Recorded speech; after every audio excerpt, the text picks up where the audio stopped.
I'm Captain Logan. And I'm Dan. And today, Dan and I are going to chat a little bit about Star Wars Battlefront. He and I have both been playing the game since it came out a little bit. I think Dan's probably played a whole lot more than I have, but... Yeah, when it came out, I played a lot of it, but it competed very heavily with my time because Fallout 4 came out the week before, and now I got a bunch of games for Christmas, so I haven't touched it in a little while. But yeah, I've played around with it, played a lot of multiplayer, some of the campaign mission, or single player, what's there. So yeah, I've played single player, yeah. And we'll have to talk about that because campaign is kind of a big naughty word with this game because there's not one, and it sucked. I don't know. I suppose we could start there. First of all, Dan and I both playing on different systems. He's got it on Xbox One. I've got it on PS4. I almost didn't get it, Dan, as you know, because I don't play online, or at least I hadn't been. Except now I'm getting half addicted to this game, so I guess I'm going to now. But I've been really enjoying it. But I have never been in really much of an online gamer, and I've always kind of resisted the. I know I'm kind of a lot of people are going to listen to this and think I'm kind of an old person. I didn't grow up with online like you did, Dan. I mean, I'm a little bit older than you, and you know, when I was in high school, that was just becoming a big thing, and so I hadn't really done a lot of I hadn't played any FPSs online or anything like that. So I've always kind of resisted the idea of having to pay to play online and buy video games. It's always been a weird thing for me. But I'm starting to understand the appeal a little bit, even though I still kind of have issues with the fact that they charge you for that. I just don't like that. But I went ahead and decided to buy it anyway when I found out that they had a split screen mode that you can play offline, and I was really surprised. And that should be a thing everything has. Like that should not be an unusual thing.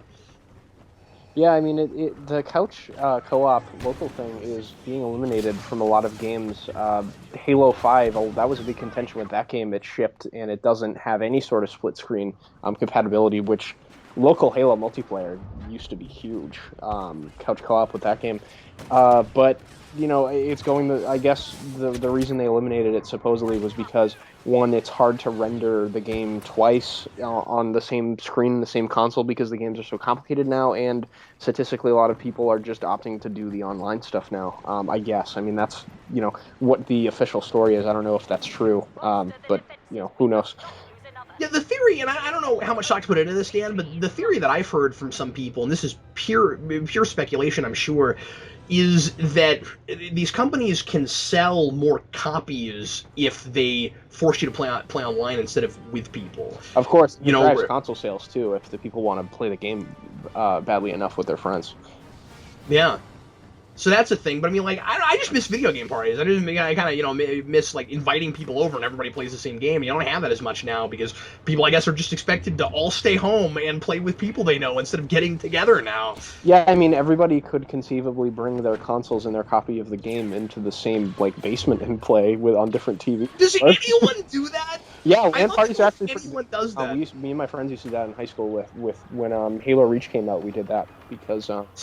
See, and I know what a LAN party is, but I thought that was always just like a computer thing. I didn't know people actually did that with consoles. Oh yeah, LAN was pretty big with the 360. You could do what we did was we hooked I couldn't remember if you could do 2 or 3 360s, but you hook them all up together and then you could play on 2 or 3 separate TVs all in one big team battle in Halo Reach, which was a lot of fun.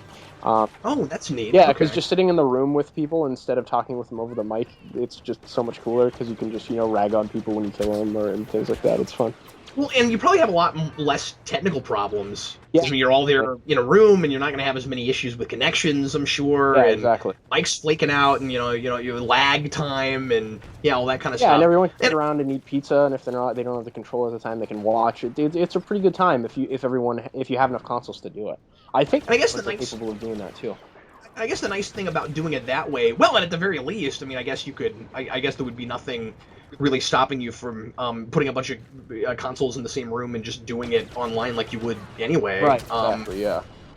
Unless you just couldn't, support that much bandwidth on one That's true. And that could be a thing, I suppose, on one router. Yeah, exactly. And the thing that, at least with Halo, you can't do local split screen online multiplayer, which kind of eliminates the ability to do that. I don't know if it's LAN compatible. I have to look it up, but yeah, that's one of the things that I like about this is that they at least made an attempt to do some sort of split screen. I mean, it's not 4-player split screen, but at least you can do 2 players, which is nice. Yeah, so I mean, I appreciated that. It gave me more of an excuse to buy it because then my kid can play it with me. Right, yeah. And the big selling point for it for me right now, besides some online stuff, which we'll talk about later, because I am enjoying the online way more than I thought I would.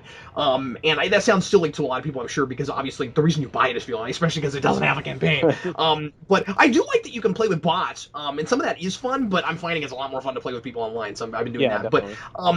But the big selling point for me, Dan, is how totally accessible and pick up and playable it is. Like, my 5-year-old can play it. I mean, he doesn't play it well, but he can play it, and that's really surprising to me with a modern first. I guess it's first and third person shooter because you can switch. Yeah. I was really surprised and kind of marveled at the fact that it was so easy to pick up and play. And I think maybe that's not a selling point for some people that are really used to this kind of thing, that maybe it's too simple. But for me, it's been kind of wonderful. Yeah, I think whether or not, because there's a lot of contention as well about the price point of the game and how much content. Yes. I think whether or not this game is worth your time and your money depends on a few things. I think ultimately, if you're a big Star Wars fan and you want to buy a game that's kind of a Star Wars simulator, then it's definitely worth your money. Like, I felt like the $60 I spent on the game was it was worth my time and my money, and I feel good about spending that much money on it. If you're a first-person shooter fan looking for competitive multiplayer, this is not the game for you. I've been playing through Halo 5 recently, so that's just the game that's on my mind, first-person shooter-wise. But like, the mechanics in that game are so much more refined than Battlefront. It's just a better. The shooting mechanics are much better because that's what the main focus of the gameplay is. It's kind of just shooting things. Battlefront tries to do a lot of other things. It's a shooting game. It's a piloting game. It's a lightsaber combat game. Like, there's a lot of other moving parts in this. And it does all of those things reasonably well. I think the weakest gameplay mechanic is the lightsaber on lightsaber combat. Like, yes, absolutely. Fighting troops with the lightsaber and the Force is really fun, but if you're Luke and Vader and you're fighting each other, it's a struggle, and the lightsaber doesn't work. That's not satisfying at all, and I think camera becomes an issue because it's really difficult to see what you're swinging at when you do that. You kind of just keep hitting the button and maybe do 1 or 2 special moves and just hope to God that the guy falls down. There's not any strategy once you walk up to a person. I appreciate the melee aspect of it. I think it's cool that that's there, that you're able to do like right up close combat and shooting things. But it's, I don't know, you're right. I don't think that is the best part of it. Yeah, and it's the weakest part, and it works. I can't call that a duel, Dan. I can't call it a duel. Yeah, exactly. It doesn't. The largest issue with it is that, like, the lightsaber characters, if they get hit with a lightsaber, they stagger backwards, so you can just get someone in a perpetual loop of just being hit and staggering back, and if you just walk forward and hit them, then it's kind of over, unless they're really good. But yeah, that's probably the weakest part of it, and I guess for a Star Wars game, the lightsaber combat being poor, maybe that's an issue for people, but I don't know, I'm with you. I think it's a really good and accessible game. And if you find the multiplayer to be fun, I mean, there's lots of modes to be had here that are very diverse and different. There's a lot of really fun ones, especially the one where I forget what it's called at the moment. It's not Hero Hunt. It's the other one where you play as either one of the 4 or one of the 3 heroes or a troop, and the objective of the match is to kill all the other heroes on the other team before yours are eliminated. That's a really fun mode.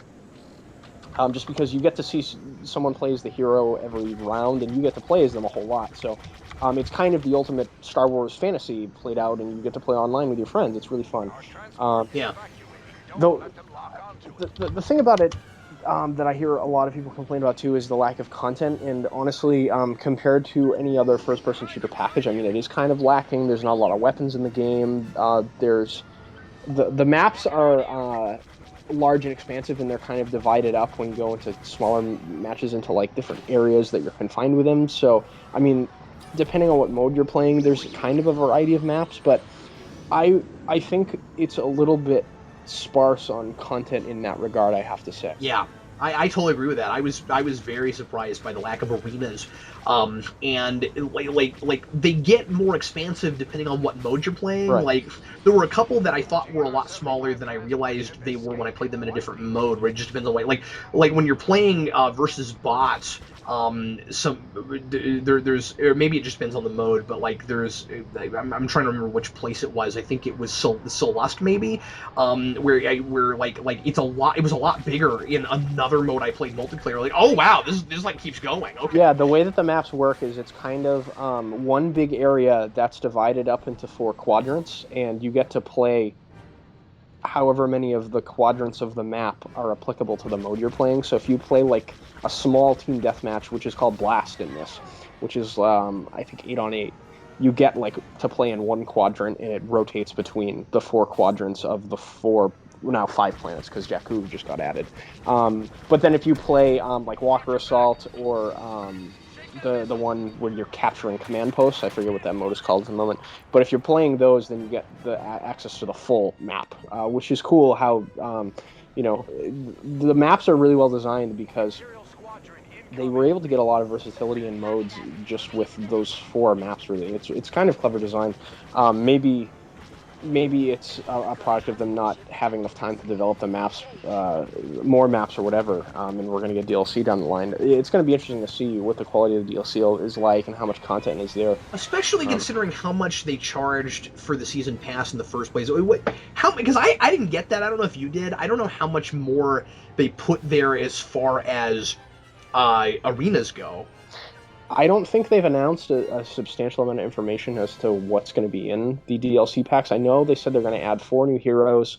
There's going to be an added single-player component similar to Galactic Conquest in Battlefront 2. Oh, good. Okay, which in Galactic Conquest, it's cool. It's so the way it works in Battlefront 2 is you see the galaxy, and you strategically have to take over planets against your opponent, and like you build strategic areas, and whoever like conquers the most planets in the galaxy wins. It's like a battle for galactic supremacy. It's really cool. So it's kind of like a playlist, and you're like doing strategy on the larger galaxy map. It's a really interesting mode, and it's like a Risk or something. Yeah, exactly. So I hope that gets added. I'm not definitively sure if they said that's going to be added, but I've heard people say that, and I really hope that's true. They said the DLC is all going to be original trilogy focused, which I think is interesting. They definitively said they're not going to do any Force Awakens stuff. Which is strange since they did Jakku and since they waited until the movie came out before they gave you that, and it would have revealed nothing. Yeah, exactly.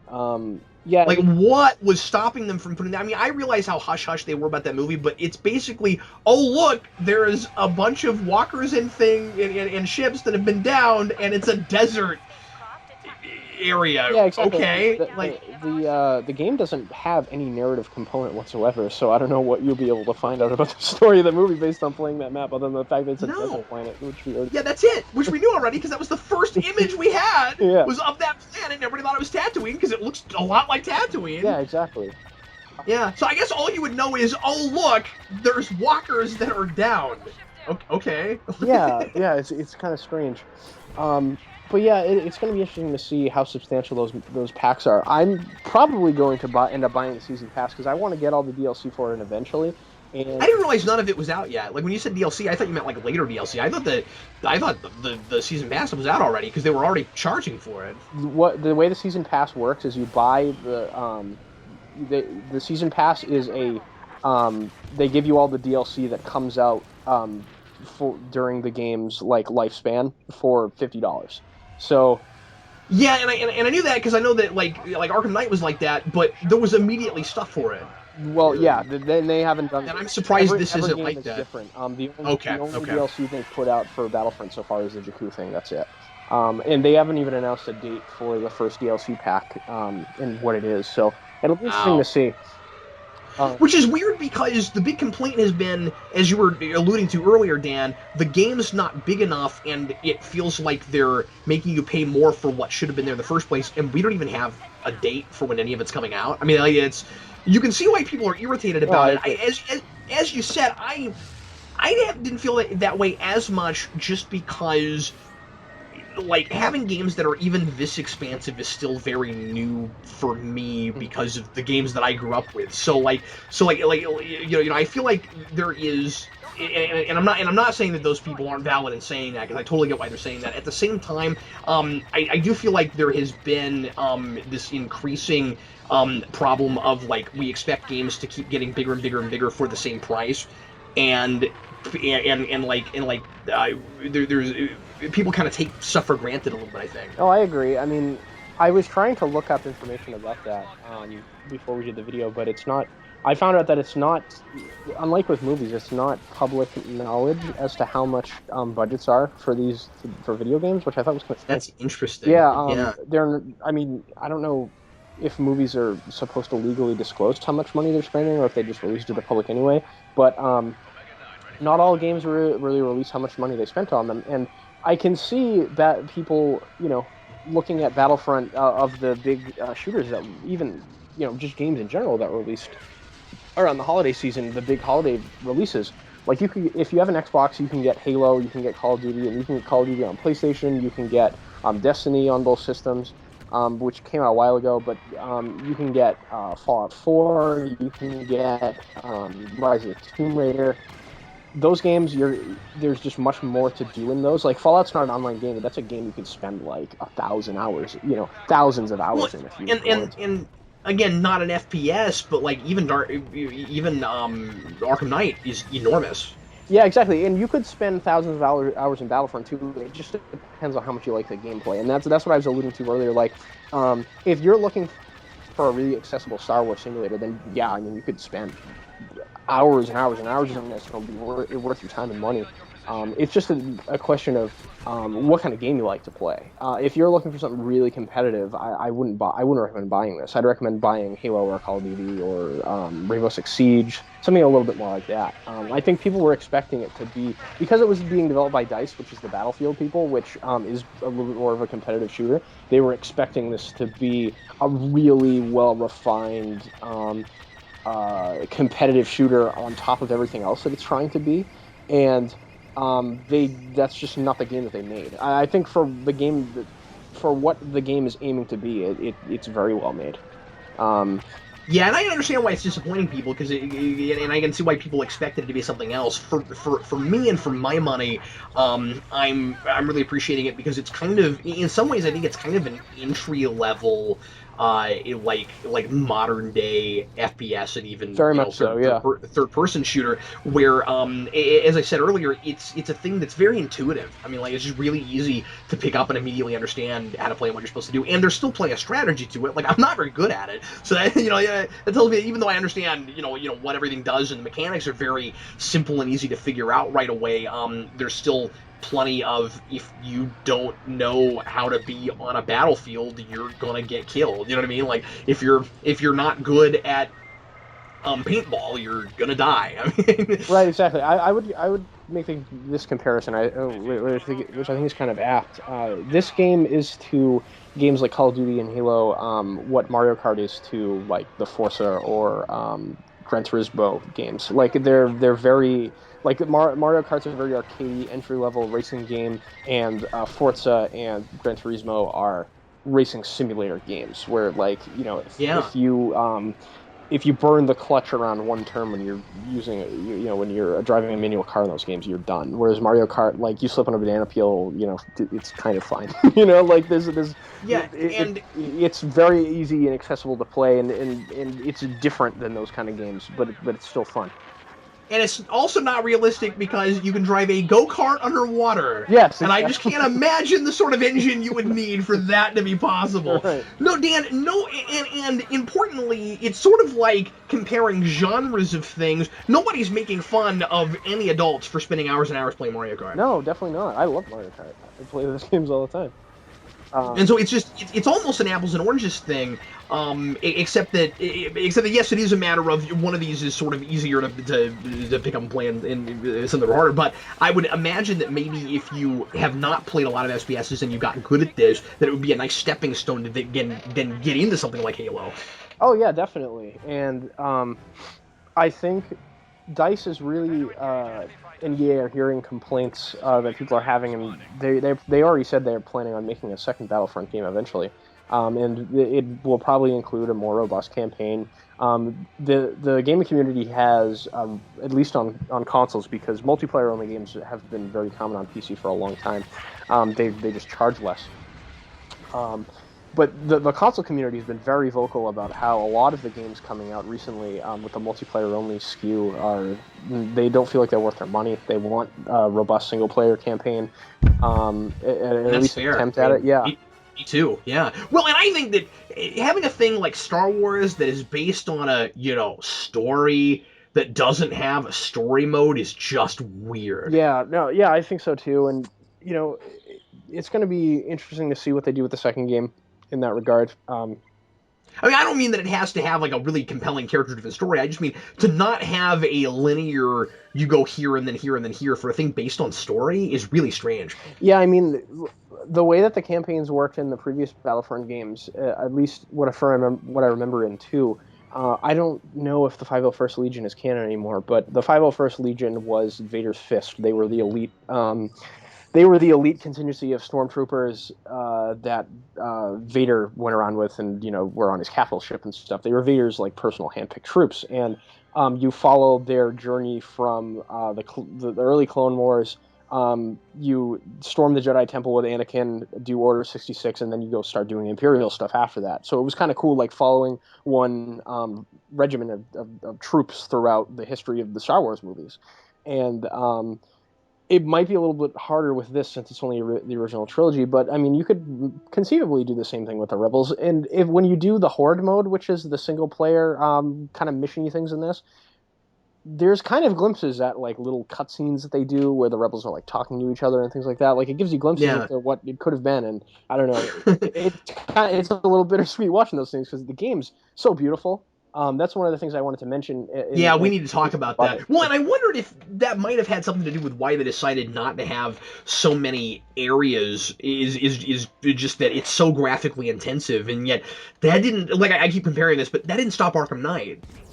Yeah, exactly. And the thing with well, that's more. I mean, that's definitely more comic book, more sort of. Cartoony is not the right word, but it's definitely more stylistic. This is very realistic looking. I mean, that's the thing that I was so impressed with it is that like the areas just look like really real, or at least as real as I've seen anything. It looks like they kind of supplanted the sets from the movies and put them in a video game, which they also literally did, because they got access to Skywalker Ranch. They mapped all the models from the movies, so everything you see in the game is 100% authentic. Like it's all based on original like models and set designs and costumes. Like it's all authentic stuff from Skywalker Ranch, where Lucas keeps all that stuff. So I mean, their attention to detail is phenomenal, and they even use the sound effects, like in some of the special effects from the 80s that look really corny, but they're in the context of the original trilogy, so they work. That's so cool. Like when you shoot walls, like sparks fly out, like old like laser effects from the 80s that nobody uses anymore. Like it's just really really awesome.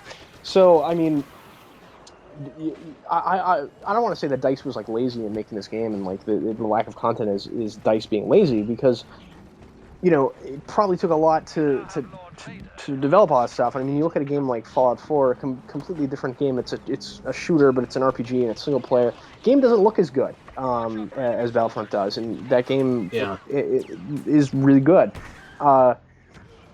The thing with Battlefront, in terms of like how much it probably cost them to make this game, keeping all that stuff in mind and keeping in mind the stress for online servers, especially on PS4, where this game is just killing and so many people are playing it. Yeah. I can see, it kind of adds up in your mind that, I mean, I don't know the math and I haven't looked at the budgets, but it'd be, once you consider all those things, I think it becomes a little bit more acceptable, at least for me. I don't know. Well, and I also wonder if they had like this release date that they were kind of forced to shoot it out by, because they really wanted a big video game around Force Awakens, but they didn't have the IP long enough. I mean, think about like how long they've been allowed to work with Star Wars since Disney got it. Who knows when it went to DICE necessarily? You see what I'm saying? Like they could have just, they could have made it in half the time they should have had. I think they started developing the game in 2013. So that just doesn't seem like enough time for the kind of game they made. And no, I mean, you think about a game like Fallout. That game was in development for like 7 years. In the same and like as expansive as it is, it should have been. Yeah, exactly. So.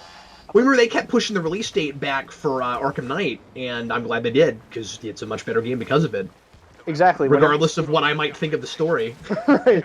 Yeah, whenever you see a game get delayed, I mean, it's just giving the developers more time to make the game better. And it's just disappointing because you thought you were going to get to play the game at a specific date. For example, like, I thought I was going to be able to get to play a new Legend of Zelda on Wii U this Christmas, but it got delayed till next year, and it was really disappointing, but the fact that the game is going to be refined and better is worth the wait. I mean, we're going to complain either way, right? Like, we want it now, but then when it comes out and it's buggy, and when there wasn't, enough work put into it, then you complain that they should have spent more time on it. So, I mean, exactly. You're not going to win either way. Exactly, and a lot of people are giving EA crap for this game, and, saying they're, like, money hungry and stuff. I mean, I think the problem is exactly what you mentioned. EA, I mean, how could you not want to have... You just get the Star Wars license. How can you not want a Star Wars game, big release to come out the year that the biggest movie in the universe comes out? Like, that's... And the week it comes out, I mean, you're going to sell so many more copies, and Star Wars is kind of a no-brainer, especially when we haven't had Star Wars games in a long time. Yeah, exactly. I mean, decry the corporatization or whatever, but like from the perspective of EA, like that's just not an opportunity you can pass up. Right. You kind of have to have a game out, and for what we got, I think this is, considering all those things, I think it's really well done. And EA is a publisher that a lot of people have problems with, and I've heard them, their grievances. Some of them are legitimate, some of them aren't, but like. EA publishes BioWare's games. They're one of my favorite developers in the business. They make the Mass Effect and the Dragon Age games, and like the last 2-3 games BioWare has put out have been like Game of the Year contenders, and EA is publishing those too. So like EA is not this like giant evil corporation trying to get money out of it. Like those games were large and expansive. I think it's a case by case basis. And well, and if this was.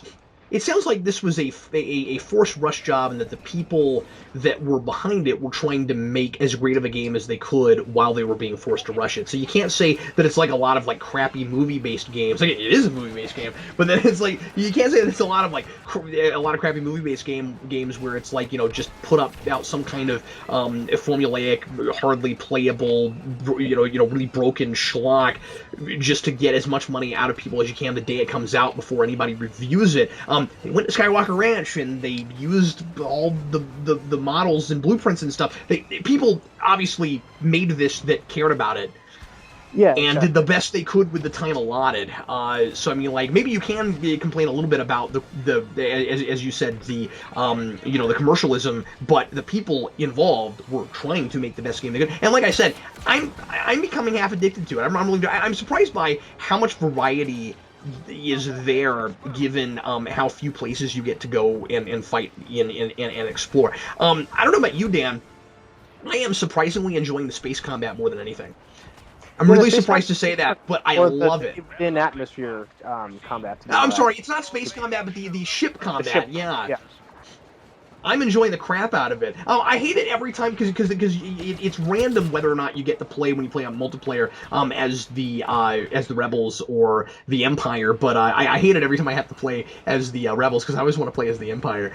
But I just everything that the Empire has is cool. I mean, playing as I haven't leveled up to rank 40 yet, but I can't wait to get my Scout Trooper armor because they're the coolest thing in the universe. I'm only at like 8 or 9 because I haven't played very much yet. Yeah, I think level 22 or something like that. That's where I'm at. And it was double XP weekend that the 40 came in. So yeah.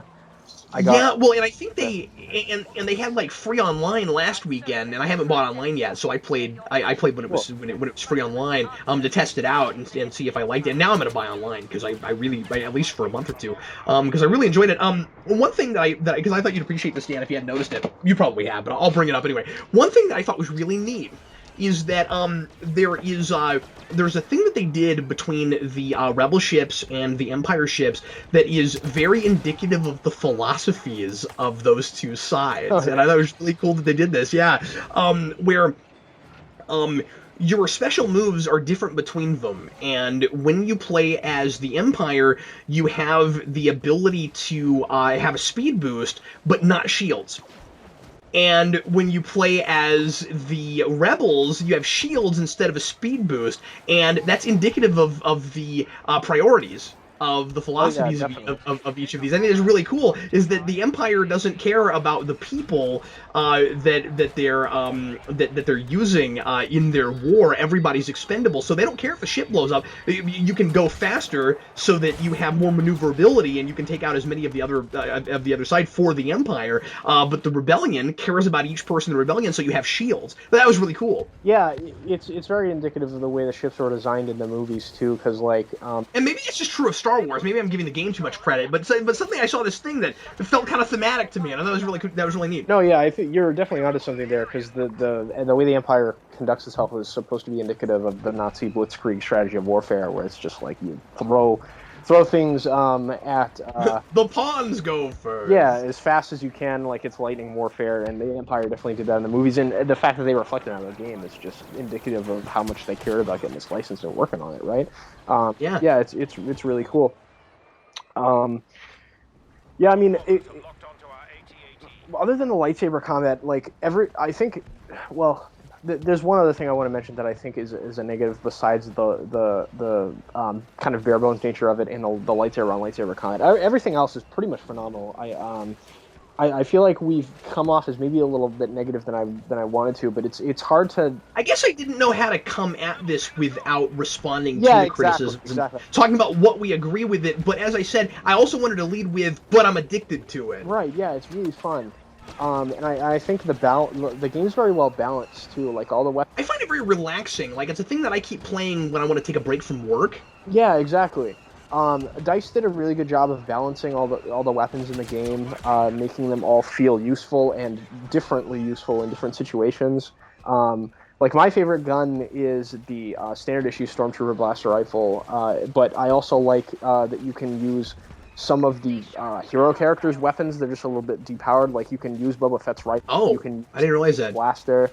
See, I'm so bad. I'm just not a very good shot, Dan. So I hate playing as Boba Fett because he doesn't have a consistent stream out of his blaster. Yeah, and I mean, like, you know, if you're any good, every time you shoot someone, they will fall down. Right. But the problem is, I'm not a very good shot, so I'll shoot and then cower in fear. Right, exactly.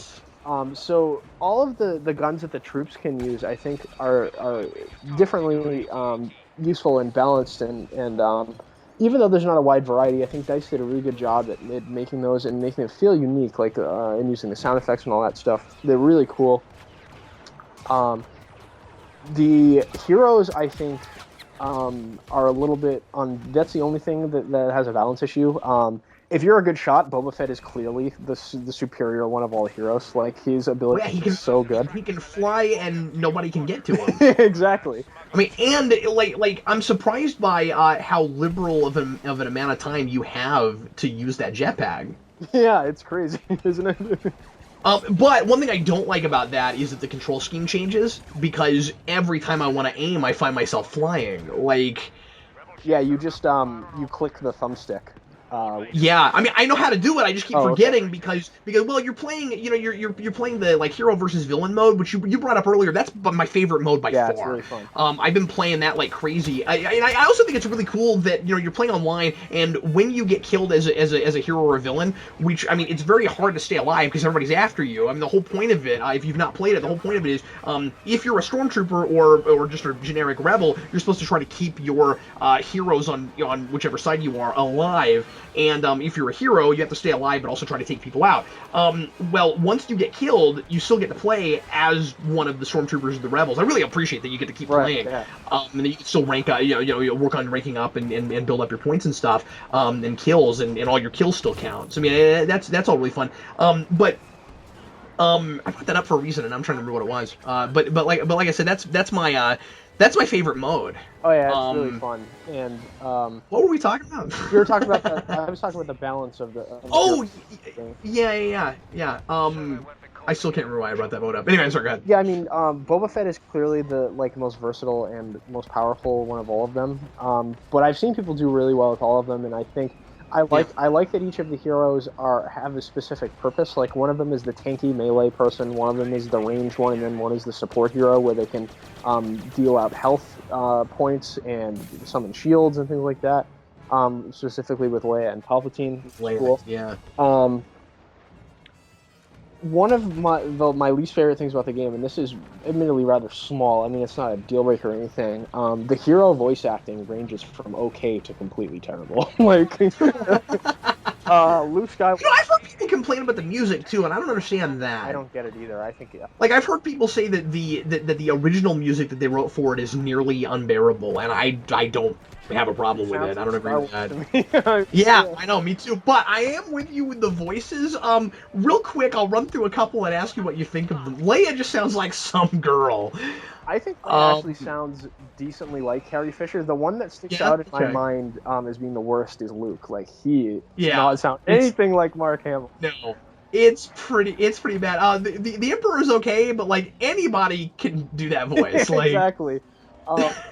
Vader, he sounds similar, but he's a little off. And then Boba Fett sounds like the Tamura Morrison like redub of Boba Fett that they did in the special editions, which I shouldn't be surprised. I mean, that's what he sounds like in everything. I didn't expect him to use the original Empire Strikes Back voice, but. If they could even find somebody that sounds like that, but I guess the problem is you would expect maybe not very much special edition stuff at all, considering that they're trying to be really true to what the original stuff looks like. And when you were talking about like effects and stuff earlier, like they go even as far as to go like old school original theatrical versions with the outlines of things when things hit shields. I mean, like exactly. They where that was a mistake in the first place, and they've left it in. So. I can see why somebody might actually be a little bit surprised to hear see or hear anything that reminds them of special edition. But but other than that, I mean, I can't really say enough good things about like the core gameplay mechanics of it. The fact that they were able to make something this accessible and fun to play is really admirable, I think. And in a 2-year development cycle, I mean, if you're making a sequel, like I think the turnaround for Halo is like a 2 to 3 year dev cycle between that. They don't. But you're not building an engine from scratch, are you? I mean, you're kind of working with what you've had already, exactly. With what you've got already. Exactly. And with this, even though we've had Battlefront before, they had to start all over. Right. Yeah. I mean, this was a complete reboot. I can't remember if this is Frostbite or Unreal. Like most games use most modern video games use like a core coding engine that is created by in the case of Unreal, it's Epic Games, I think. But then they have to create core gameplay mechanics all from scratch. And in the case of Halo, I mean, you have a established, well-working, refined gameplay mechanic that you just evolve. I mean, this was something they have to create from the ground up, like you said. And I don't know. I think it's really impressive for what it is. I think it's really well done. So I mentioned that like the mode I'm enjoying the most is the hero versus villain mode. Besides the as far as with the ground shooting stuff, combat, and then obviously, like I said, I'm liking the space, the shooting, the space shooting stuff the most. The ship shooting stuff the most. But then I also really like the mode where everybody is after one hero. Have you played that? Hero Hunt, yeah, that is pretty fun.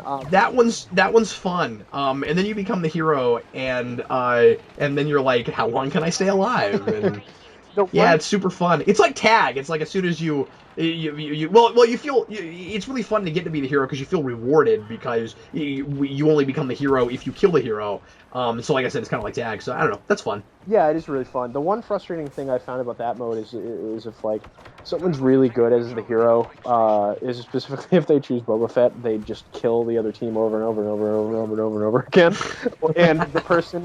And one of the frustrating things is like whoever gets the last shot on the hero gets to be in. So I've had times where I've emptied my entire. It's not a clip in this. Your gun overheats. There's no ammunition. Right. So I'll like just be wailing on the hero, and then one guy, while my gun overheats, will like pop him once, and we get to beat him. Like, oh, come on! You're like, that was all me. Yeah. But other than that, like, it's really fun. Well, that's why with the ship combat, I appreciate the fact that you get a You get a special acknowledgement at the end of the level for getting the most hits off on the transport ships. Mm-hmm. Or whatever it is. So even if you didn't get the last kill, you still there's still an acknowledgement at the end for whoever got the most shots off. Right. Yeah.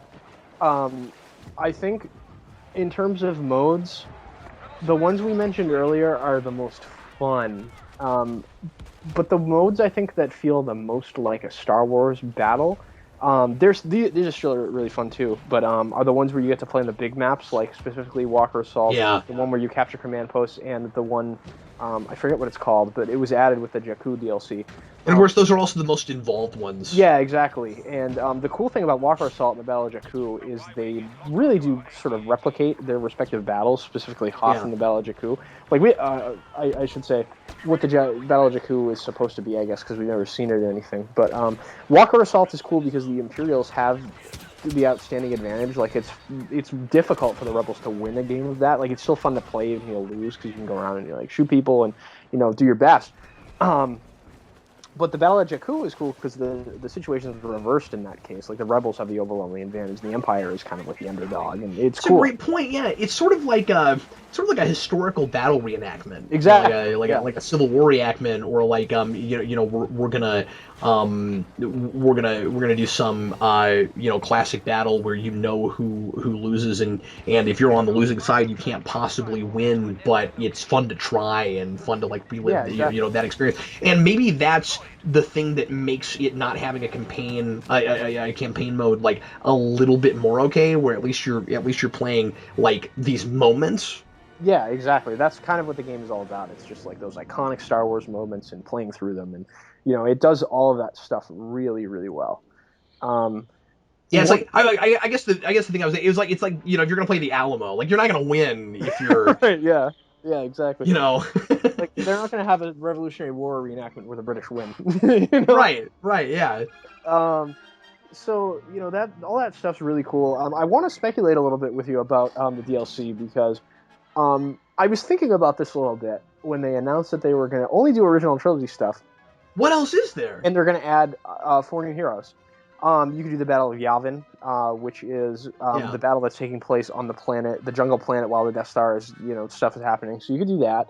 There's other stuff you could do, and you could, just have other Star Wars planets and say there's a battle going on there that we just didn't see in the movies that could be talked about in some other book. You could do Kashyyyk. Yeah, Kashyyyk would be awesome. I'd like to get something that's not a forest planet. It'd be a little similar to Endor. I'd like to get a diversity of, stuff. I wish they weren't just doing original trilogy, because it'd be really cool to do something on Coruscant. Just like make up something and have a battle on Coruscant. I mean, it'd be really fun to have that environment. They definitely do that. So I want to speculate. No, well, I guess they could. They still could, even if they're just saying that era. Yeah, exactly. I want to speculate a little bit about the heroes, because so they're going to add. I think it was 4 new. It's either 4 or 8 new heroes. It's either 2 on each side or 4 on each side. But regardless, my point still stands in regard. I'm gonna suggest 2 right out the gate on the hero side over the villain side. One of them has to be Chewbacca. Yeah, Chewbacca's definitely going to be one of them, and then I think Lando. Probably either Lando or old Obi-Wan. I think that's very likely too. I think old Obi-Wan would be awesome, and I also think just for the hilarity of it, they should do R2-D2. I just think that would be the best. That would thing be ever. Awesome. Yeah, that would be.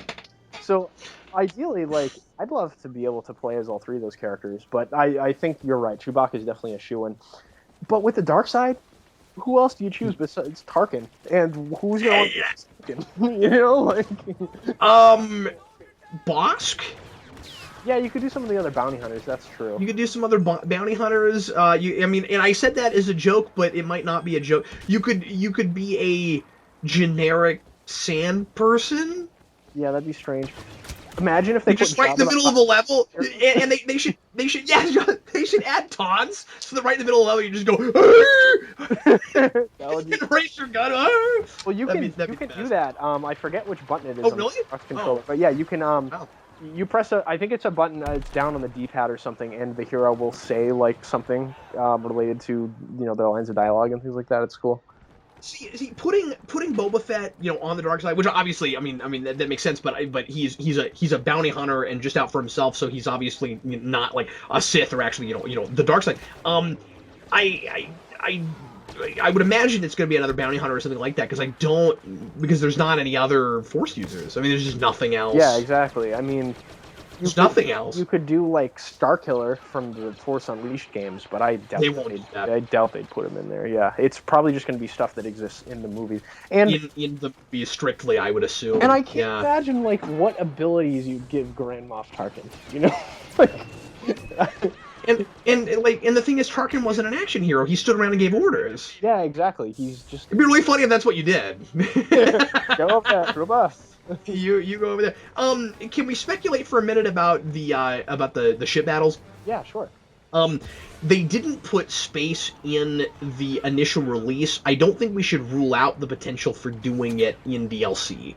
Unless they've just straight up said they won't. I would be really surprised unless they've just straight up said it's going to be everything, even from now on, will still be planet-based if we don't get Death Star. Yeah, it's going to be interesting to see, depending on because you can still do that like it was planet-based, right? Like it's technically space, but just play the Death Star like it's a planet. You could still have ground combat. Like, there's still stuff you could do. Yeah, no, you're right, actually. I think having a combat map in the Death Star is actually very likely. That's something that was in the original Battlefront game, so I wouldn't be surprised. Oh, was it? Yeah. Well, then they've got to do that. I mean, yeah. I'd be real surprised if they didn't. Had you thought of that? No, I hadn't thought of that, actually. That's a good idea. My thought on space combat is this. It all depends on what EA's plans for Star Wars games moving forward is, because I would be very surprised if they didn't try to reboot Rogue Squadron, too. Yeah, well, and you released that with Rogue One, obviously. Yeah, exactly. And that's a game completely dedicated to space combat, so if they're gonna... And by the way, that was one of my all-time favorite things on 64. Yeah, Rogue Squadron's fantastic. And some of the later games on GameCube that they came out with were really fun, too. All of those games were really good. Well, they probably refined it a lot. I mean, like, for me, it was, like, more complicated Star Fox. Yeah, exactly, and it's Star Wars, so it's, what Star Fox wanted to be in the first place anyway. Yeah, yeah, exactly, yeah. That was a fun aesthetic, too. All we need to do now is just make Star Wars that's all like polygons. Oh, wait, that was that game for the 32X. They already did that. Yeah, exactly. So if they're going to, spend time and resources developing an exclusively space combat game, I'd much rather them just give us... more ground combat stuff and with an atmosphere stuff if we're going to get an entire game dedicated to space combat. But we'll see. I wouldn't be surprised. Sure, but I still say with the exception of Death Star, because I want that. Right, yeah. If they were to do Death Star, I would imagine it would be like the atmosphere combat in that you're just confined to a certain area of where the Death Star is. It's not vast, like you can just, fly all around. Yeah. But yeah, that would be pretty cool. Well, we're coming up close to an hour. What else do you want to say about it? I really hope they add some more customization options as well with the way that the troops look, because there's so many more Stormtrooper outfits that you could use. I think it's kind of strange that you can't be a Snowtrooper like regularly all the time. I was going to ask you about that. Yeah, that sort of surprised me too. And they've made up some looks too, right? Like don't they have like this whole female Stormtrooper thing? Yeah, and there's like flame troopers and stuff too, which I can't remember if they existed in some other extra canon thing. Yeah, some of the costumes are weird, like the fact that Luke looks like he doesn't Return of the Jedi on Hoth. It's just kind of weird. I wish that they'd given us blue lightsaber Luke with the pilot suit on, because I always liked that look. And Leia. Oh, that's a really good point. It'd be really cool if you could wear the pilot suit while you're on Hoth. I didn't even think of that. Yeah, exactly. But it's already silly. Like we've already moved somewhat away from simulation just by having all 6 of those characters anywhere at the same time. That's true. Yeah. Like as soon as you it cracks me up when someone. I'm sorry. Go ahead. Oh, sorry. Emperor Palpatine fighting amongst the Imperial troops in general is pretty silly, right? That's ridiculous. Why would he be there? It would need to be the single most important thing. Why would he be there? And did you notice the one thing that's in the game from the prequels is the dash move that Emperor Palpatine has where he spins forward? Yeah, the only thing I wish they'd done with that is the accompanying, like a ravenous animal noise. Yeah. Like, blah! Like, it doesn't even sound like it's coming from a human being. It does make a sound kind of like that. I don't know if it's the same exact sound, but I don't think it's quite the same. But you're right, they did add that. Well, that's the only place where we see him being an action hero villain. I mean, like obviously in 6, like he is shooting lightning, but he's not jumping around and stuff. Right, exactly. And I kind of appreciate that they didn't give him a lightsaber. Oh, one of the other heroes that I think is very likely is Yoda on the Rebel side. We might get Yoda, too. I've just remembered that. I don't know if I want that. I still don't like Yoda like as an action hero. I think they'd play. But I guess for the sake of a video game, whatever, it might be interesting if they also didn't give him a lightsaber. That's what I was just gonna say. I think it's very likely that they just have him as a Force user like Palpatine, kind of be the answer to that, which might be kind of cool. Yeah, well, and give him some kind of a like way more powerful, Force push or something. Right, exactly. Yeah, that's really cool. I don't know how you would do this, but maybe even give him the ability to pick up, objects as opposed to people. That would be really cool. Yeah. I don't know how you do that. I mean, you could do it obviously like Force Unleashed, but then that would be a whole different mechanic. That's true. Yeah. I don't know, but yeah. Like I said, all in all, one of the big things for me is just that, like I said, my 5-year-old is able to play it. Yeah, exactly. And in an interview that's been really fun to me. Yeah, in an interview with an EA executive, he said almost exactly word for word what you said. That was kind of the mission statement when they made the game. They wanted to make this game for Star Wars fans, not for competitive first-person shooter gamers. And I think it is still competitive. I mean, I get beat and get mad. I mean, like, you know what I mean? Like, it's certainly still a game where you compete against other people, but it's not as high intensive competition as something like Halo or Call of Duty. Yeah, and so like I said, it's not going to be for everybody. When I say the word accessible, I don't mean all accessible. I mean easy for anyone to play, not necessarily a thing every kind of gamer would like. I hate to use the word casual, but it's maybe more of a casual or FPS. No, I think that's a pretty apt word for it. And like I said, that's the thing I'm loving about it, because that's me for this particular genre. But and like I said, I can invite friends over and anybody that I know can play it, and they don't have to have a long history with these kinds of games. And I just appreciate variety, Dan. Not just the variety in the game, but the variety of having entry-level games on top of you need to have been playing these kinds of games for 10 years, because so many of the first-person shooters that come out are for people that do this kind of thing all the time. And it's sort of like trying to get a job, but you already need to have a lot of experience, right? It's like, where's the game that unless you want me to just go back to something old, and that's fine, because I play good old games all the time, but I'm just saying that, like, where's the new game to get people into these kinds of games in the first place, so that then they will get into Halo or whatever and not feel like a noob and get attacked by everybody that they try to play with. Well, this is it, maybe.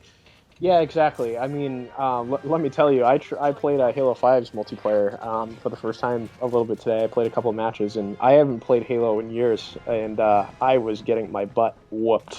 They were just really, really good, and it's not the same kind of thing in this game. It's a wider skew of talent, which is nice. Like you said, it's a relaxing game to play. Like I was tearing my hair out playing Halo earlier, because I was like, oh, I'm just dying all the time. But I mean, there's room for both, but I just appreciate that there is both. Exactly. Yeah. Because like I said, the big thing I've been doing with it is I'm using it to unwind, and that's not what we usually do with first-person no, definitely not. shooters. Unless you're really good at them, then you unwind, yeah. So yeah, I guess where we're both coming down on it then is that it's doing what it set out to do, but what it set out to do is not what everybody wanted. Exactly, and I think it succeeds pretty well with what it tried to do. If you're a Star Wars fan, I highly recommend buying the game. I think it's always your money. Do you think when they put out the next one, they will take all that to heart and they'll make it a lot more complicated? I don't know. It's going to be interesting to see what they do with the next one. DICE has already announced that they're starting to work on the next Battlefield game. I don't know how large their team is. I want to look it up, and how many, because studios often have multiple offices where they simultaneously develop games. Like BioWare does that. Bethesda just opened a new studio in Canada. So, game developers often divide their resources, and when you say DICE made a game, that's not necessarily always the same individual people. So I want to look more into DICE and like. It's probably gives you some variation in quality. Yeah, I mean, most of those studios that divide their talent, the quality is usually the same. There's usually quality parity because the companies are good at hiring people. I mean, the people that are developing games of this pedigree, they're all the most talented people. Um, but it'll be interesting to see because Battlefield is a very different kind of game in terms of competitiveness, and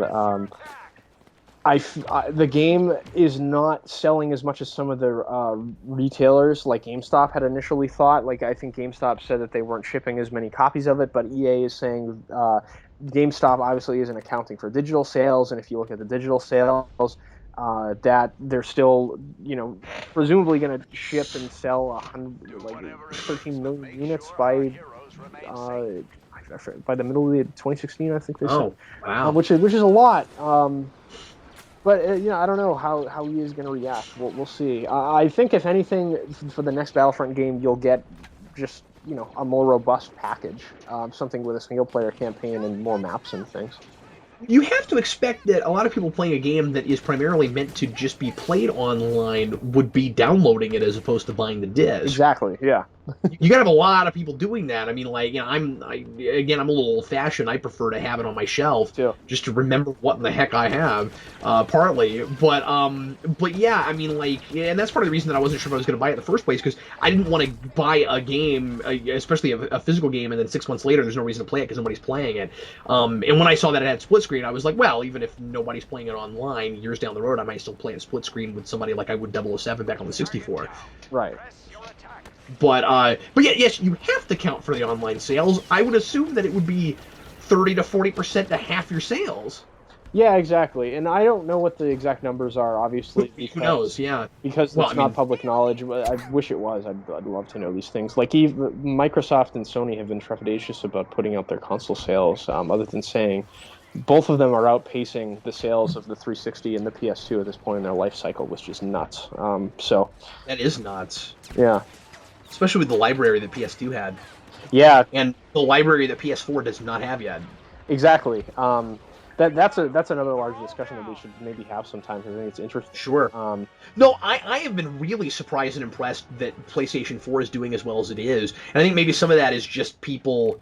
We should have this discussion later, but I will say that some people were so unsure about the Xbox One, and I think even with some of the changes that they decided to make for it last minute, when people complained about some of the plans, and I guess they had a head change at Microsoft and stuff. Yes. That I think PlayStation 4 probably sold really well at the beginning, partly just because people were hearing bad things about the Xbox One, and now that you're not hearing as much of that, Xbox One is doing fine. But I think enough people bought the PS4 at the beginning that people have word of mouth through the grapevine. It's a really good system, and so people are buying. I mean, I've got one. I love it. It's a really good system, and I think they did a lot of great things with it. So. No, I agree. Yeah, and Xbox has the head of Xbox, Phil Spencer, has come out and said basically what you just said, that at this point in the console's life cycle, it doesn't look like Xbox is going to be able to outsell or overtake PlayStation 4 at this point. They've just beat them in sales so consistently since the systems have come out that it's impossible to have a larger market share at this point. They're just lucky it's not worse. I think that they fixed a lot of those issues that people were afraid of in the first place. Don't you think? No, I definitely agree. That, it could have been a lot worse. Like it's just, I think a lot of that from the very beginning was just a reputation thing. Yeah, and it's very similar to what happened with Sony after the PS2. I think Microsoft was a little too sure of themselves. Like, they thought, oh, we have this brand that has permeated so well. Like, the 360 was the best-selling console in the last generation, and they were a little too cocky. They thought, oh, despite these things that, I mean, I don't know how anti-consumer they would have ended up being once the plans were implemented, but the way they presented them, they kind of sounded that way. Like, you couldn't share your games and things like that. And that those would be the first things you'd hear, almost like they were selling points. Yeah. Like all the times that YouTube, and they haven't done this in a long time, so I appreciate that about them, but like all the times that YouTube used to make updates and call them upgrades when they were always dial backs. Yeah, exactly. It's exactly the same thing. It's like we improved it. How do you call that improvement? You took things away from me. And it was exactly the same thing when you first heard about the Xbox One, where you're like, you have to have it online all the time. You're not able to play games if it's not online. Like, and that's good for me. Why? And then they would backtrack and they would and then another press release and they go, here's the breakdown of why this is good for you. And I'm like, no one is buying this. Yeah, exactly. And once they reversed all of their policies, I was comfortable with buying an Xbox One because I've had an Xbox since the original one. I love Microsoft software. I mean, that's what they do. I love their exclusive franchises like Halo and things like that. So it would have been really sad for me to buy a PlayStation because, I don't know, I just never really liked Sony's like hardware. I never really liked the controller. Never really liked the interface. They have some great exclusive studios and software development, but I don't know. Their brand just doesn't jive with me as much as Xbox ever did. So I would have been really sad, but you know. It never did with me either, really. But this generation, I ended up. That's fair. Like Sony's killing it. They're doing really good things over there. Yeah, and the big thing that put it over the top for me, and why I ended up getting a PS4 over to 360, was the top 5 list you and I did of things we were looking forward to coming out. And most of them were PlayStation games for you, right? And when you turned me to, well, here's all the exclusives between Xbox and PlayStation, I ended up having to go with PlayStation. There were just too many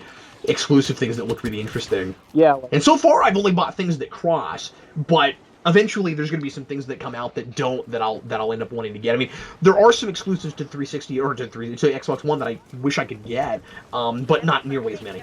And Tomb Raider sounds really good, and you said that that's going to come out eventually on PS4, yeah, so that's good. And you can get the first game, the port, because it was on last generation. They made an HD port of it for PS4 and Xbox One, so you can already play the first game, and it's probably like $5. That's another thing I really have to commend the whole industry for right now is all of the updated ports they've been doing from last generation. I think it is so cool. All the HD and upscale things where they like for the, I haven't bought it yet, but for the Back to the Future anniversary, they put out that Telltale game again and added some voices that weren't there in the first place, and like they did some different things with it, and I really think it's so cool all the stuff that we're getting, and they made it like $20. Like, it's really cool all the stuff that they're doing. Yeah, it's really cool. One of the things I got for Christmas that I haven't gotten into because I've been playing Tomb Raider, the first 2 games, and Halo 4 and 5, is Rare Replay, the Rare collection on Xbox One. That's 30 old Rareware games for $30. I mean, you can't go wrong with that, you know? You were telling me about that when we made that video, and that sounded really cool. Yeah, but anyway, we're way off topic, aren't we? No, absolutely. Well, we're still talking video games. Yeah. We don't do all this on the channel. But anyway, so yeah, like we said, for a Star Wars simulator and for if you're not usually playing these sorts of games, it's a great introduction to them. And I don't know, I'm playing it like crazy. Yeah, especially if a lot of the other games that came out this holiday season are skewed more towards the hardcore audience. Like Fallout 4 is a game made for me. I'm a hardcore like RPG nerd, so like that's the game. Like I would recommend to anyone if for a bang for your buck. Like it's just an incredible game. And I keep almost buying that based on your recommendation, and I'm terrified I'm going to take it out of the box, play it for an hour, and go, nah, that's too immersive. I don't have time for that. I mean, like, and that's the thing is that, and I'm not saying that I don't like immersive games, and I certainly appreciate, getting sucked into a world like that. I just don't always have 14 hours to play at the same time. Right. And this game is a thing that I can play for 20 minutes. Yeah, exactly. And that's a lot of what I love about it. And that's one of the things I loved about Rise of the Tomb Raider was that's like a game. It has a bunch of collectibles and things you can get that are optional to 100% the game, which I'm going to eventually, but I played through the story once over. Great story. It's about ancient Eastern European history and things like that. It was right up my alley, like history-wise, because she's an archaeologist, like Indiana Jones. And it's a game you can blow through the story in like 20 hours. And, you can just play missions wherever you want. And, 20 hours is a decent length for a game, but it's not Fallout, 1,000-hour game either, It's cool that... Yeah, it's nice that they give you extra stuff so you can still hang out with it if you want to. If you just want to live in that world. I mean, that's what I love about, open world and even stuff like what the Lego games where you have, a story mode, but then there are things that you can't do until you've collected other things, then you go back and you want again. And a lot of the reason to do that and to try to 100% or even just collect as much as you want to until you're tired of it is just that you want to live in that world some more. Yeah, exactly. And that's the thing about Tomb Raider that struck me was just how beautiful it was, because it takes place in eastern Russia. It takes place in Siberia, so it's like all snow covered, and like you find all like Byzantine artifacts from the from the Byzantine Empire. You find Soviet stuff.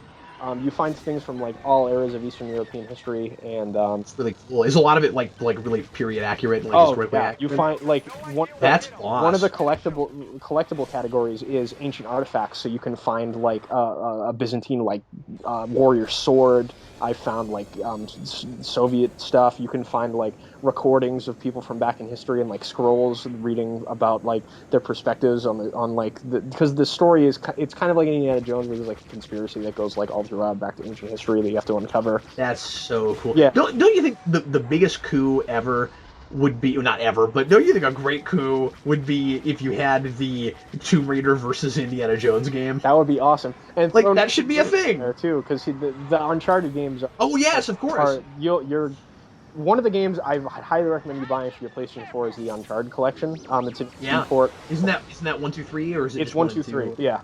Yeah. And those games are supposedly incredible. Well, and I want to get the God of War collection too. Yeah, I mean.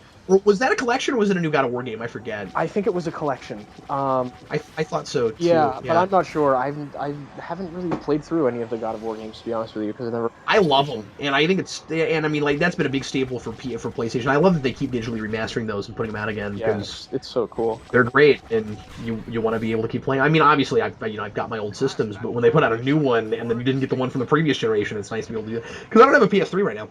Yeah, and I appreciated that Microsoft did the Halo Master Chief Collection, which collected all 4 of the original Halo games, all up-resed, and you could play through all the campaigns and play multiplayer. Now, it's crazy in my brain that would all fit on one disc. Yeah, it's nuts.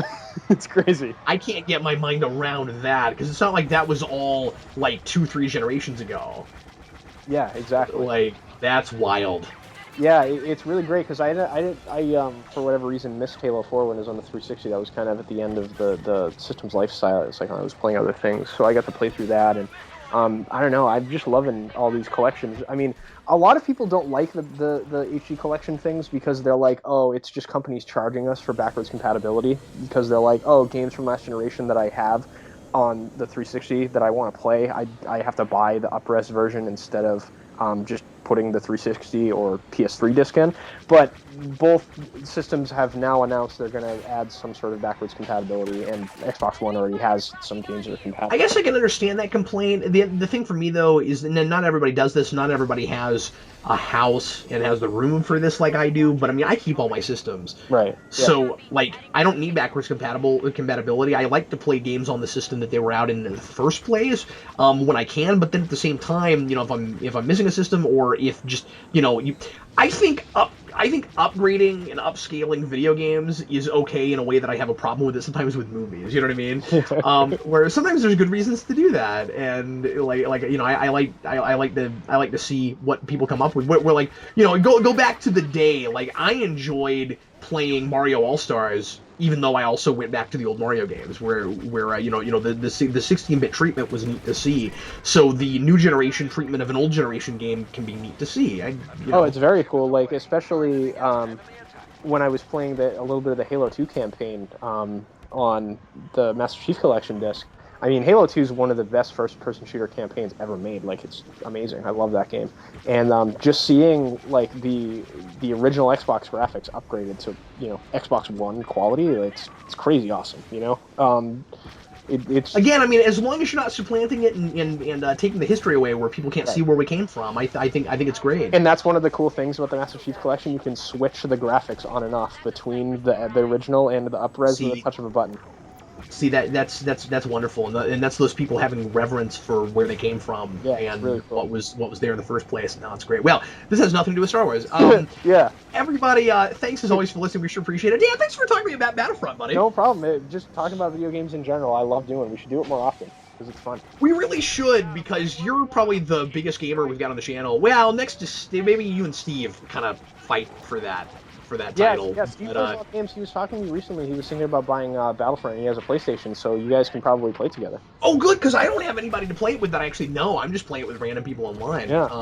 But anybody listening that had, and I'm sure there are several that has the game on PS4. If you want to see me aim like a stormtrooper as a stormtrooper, and beat the crap out of me as I know you will.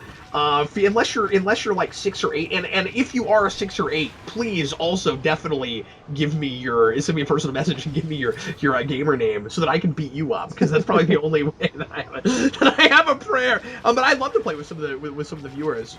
So let me know if you'd like to. If you want to play video games with me, let me know. We'll do it up. Yeah, and same here. Anyone that has an Xbox. Because since the PlayStation is just beating the crap out of Xbox in the sales, I only have 2 people I know in real life that have an Xbox One. So anyone... Oh, really? That's crazy. Yeah, I mean, all of my friends, we used to play 360 together in high school. All of them pretty much have bought PlayStations instead, and I'm the only one still going Xbox strong, except for one friend of mine and my cousin. So if you have an Xbox, I'd love to play with you. And I mean, I was gonna say maybe eventually you could get both, but then you'd have to like buy games you have already on the other system. Dude, I can't tell you how tempted I was by that Darth Vader PlayStation 4. I was like, that is the coolest thing in the world. I kind of want it, but I wanted it too. I couldn't justify dropping that much money on a new system. And like, I don't know. There's so many games already on Xbox that I needed to play and catch up on that I was like, if I buy another system, I'm just gonna like do nothing but play games all the time. I have other things to do, you know. It's tough. Well, once again, folks, thanks for listening. We sure appreciate it, and we will see you again shortly for more videos here on Geekvolution. I'm Captain Logan. And I'm Dan. See you later, folks.